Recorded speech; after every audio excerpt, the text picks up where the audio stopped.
Selamat menyaksikan.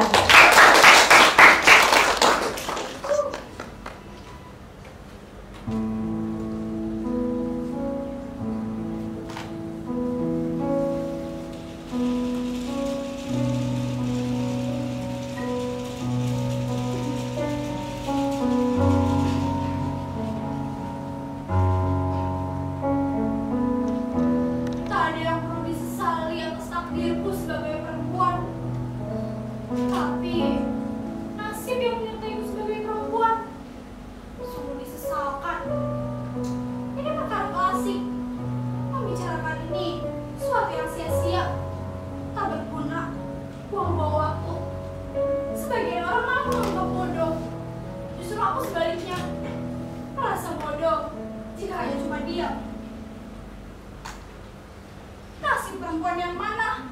Mungkin itu pertanyaannya. Tentu saja perempuan yang merasa apes. Kalau kita pikir-pikir sedikit cermat, kebanyakan perempuan memang menyadarinya. Terlebih lagi, kebanyakan perempuan tidak menyadarinya. Maaf, kepada semua perempuan yang ada di sini. Ini memang all untuk kalian dan juga untuk diriku sendiri. Jika kalian merasa tersinggung dan ingin pergi dari sini, sebaiknya jangan. Kalau kalian masuk ke sini karena membayar tiket, rugi kalian. Perempuan harus hemat sampai titik darah terakhir. Karena untuk yang gratis sekalipun, perempuan harus memetik keuntungan. Jika kalian tergelitik oleh ini, itu tadi aku sarankan. Jangan lupa, tetap cerdas. Lantas, bagaimana dengan para lelaki yang ada di ruangan ini? Tentu saja mereka akan duduk di tempat. Karena mereka akan memetik keuntungan yang berlipat ganda. Bukan hanya dariku, tapi dari semua perempuan dimanapun. Dan keuntungan hanya bisa diperoleh jika kalian para lelaki tetap duduk mendengarkan omonganku. Aku lahir dari keluarga bangsawan kecil di sebuah desa. Aku sulung dari 3 bersaudara. Dan aku perempuan satu-satunya. Ayah PNS di sekolah SD. Jujur, aku juga baik-baik saja. Ibuku ibu rumah tangga. Aku selalu dianggap sebagai anak sayang keluarga. Mulai saat itulah nasib apesku dimulai. Saat sekolah menengah, aku mulai membaca kisah-kisah tentang petualangan alam yang sungguh mengasyikkan. Menjelajahi gunung, lembah-lembah, menyusuri sungai, tempat-tempat yang sangat inspiratif, surga bagi mata, pikiran, dan hati. Semua itu dekat dengan desaku. Tapi orang tuaku selalu keberatan aku pergi ke tempat seperti itu. Dan celakanya, di satu sisi aku sangat ingin dan juga ragu. Mampukah fisikku menjangkau tempat seperti itu? Betapa tidak. Selama ini orang tuaku selalu memberi gambaran bahwa tempat-tempat seperti itu berbahaya bagi perempuan. Aku menurut dan belum pernah mencobanya. Jangankan menyusuri derasnya air sungai, untuk belajar naik sepeda aja, aku dilarang. Mereka menganggap itu sangat berbahaya. Saat itu, aku kelas 3 SD. Semua teman-temanku belajar naik sepeda. Jadi aku bertanya, apa aku tidak boleh? Ibuku menjadi sewot. Lalu aku ditarik kamar. Ibu, aku dibawa kemana? Itu bisa menghilangkan keperawananmu, nak. Apa itu keperawanan? Ibuku menarik nafas panjang, lalu menutup pintu kamar sambil bisik-bisik yang menjelaskan.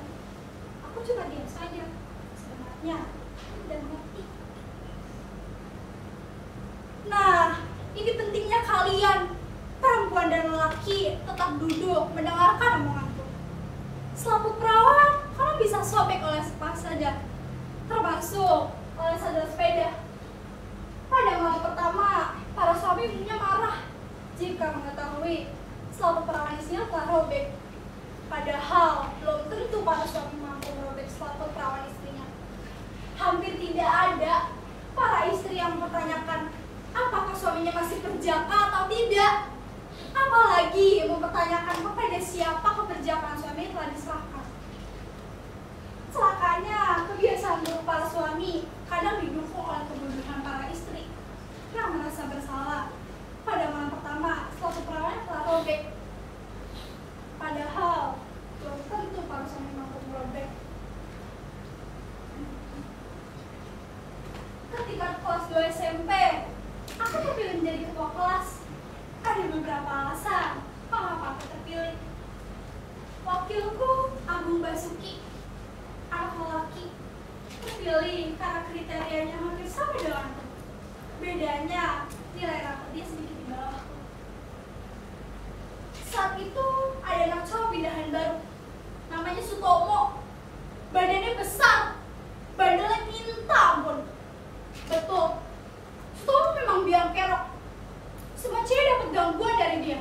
Tasnya dimasukin kodok, bangkunya ditaruh cacing pita. Banyak deh. Makin cewek itu rese, makin diganggu sama dia. Kan cuma cewek, para cowok pun diganggu. 2 hari aku berpikir bagaimana caranya bikin Sutomo kapok. Saat wali kelas mengajar bahasa Indonesia, aku minta waktunya ke depan. Di depan kelas, didengar semua yang hadir, aku bicara langsung pada Sutomo. Intinya minta baik-baik, supaya mulai detik itu jangan lagi mengganggu siapapun.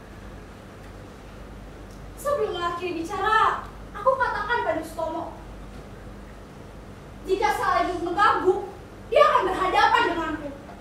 Untuk itu, dia aku tantang panco di depan kelas.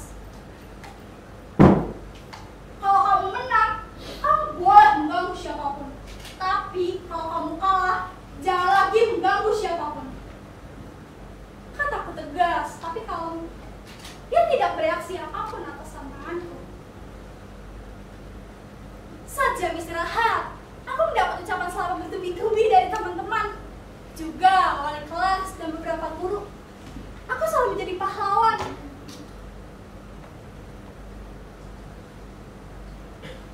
Ya Ayu, mengapa kau melawan anak paling bandel dan paling besar di kelas, nak? Kalau dia pendidik bagaimana? Dia bisa membalas dan membuat celaka, nak. Dia laki lemah, Bu. Ya, aku perempuan kuat. Yang buat perempuan unggul bukan jenis kelaminnya, tapi cara berpikirnya. Lantas, apakah perempuan harus menghilangkan sifat alamnya itu? Tidak. Apakah laki harus menghilangkan sifat alam yang memanjakan dan melindungi? Tidak. Dengan begitu, paham masa lalu bahwa perempuan harus dibawa ke tiang laki, tidak boleh memimpin, tidak boleh menjadi raja. Ukurannya bukan jenis kelamin, tapi spirit, kapasitas, kemampuan. Itu yang aku kira dikehendaki oleh alam.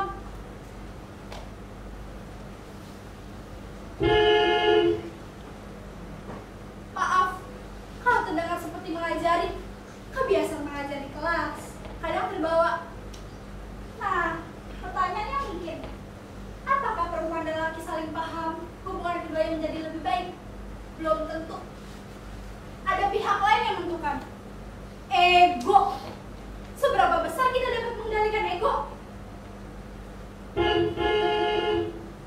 Nah, itu juga ego. Aku harus berkemas, jemputanku sudah datang. Maaf, maksudnya jemputan dari suami yang aku sangat cintai sudah datang.